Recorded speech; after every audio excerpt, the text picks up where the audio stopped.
The election was a disaster for Labour. In spite of protests against the coalition's policies, the Labour vote flatlined at around 31% and the SNP seized almost all of Labour's strongholds in Scotland. The question on everyone's mind is this: why did Labour do so badly? I was brought up in a household that was very Labour, let's say, but I've never officially joined a party, but I did after the election this time round, which some people might think is a bit strange, seeing as we didn't do too well. But I feel like I kind of had this fire in me when the Tories got a majority. When Blair came in the 90s, although Blair was very, very successful, I think a lot of people in Labour felt he went too much towards the centre, and a lot of people at the old Labour, that is now known as, lost a lot of faith in the party. Some of them moved on, and some of them I think were just a bit bitter.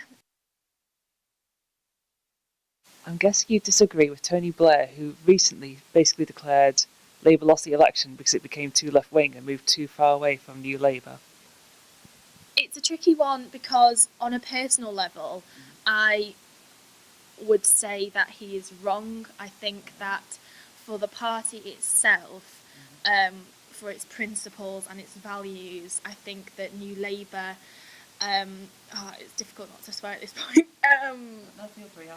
Okay, Labour on themselves in a way. In that sense, I think a lot of New Labour did.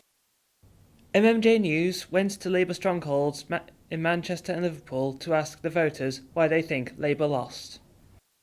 People are more interested in how a leader looks, and the way Cameron did, the way he looks, he has the side of the corporations of Rupert Murdoch and the Daily Mail, Telegraph, the Leveson brothers, all these big companies. I suppose there's a couple of reasons. I think the Tories used fear surrounding the SNP to kind of sway the vote against. They kind of said, well, if you vote for Ed Miliband, you'll end up with Nicola Sturgeon or Alex Salmond.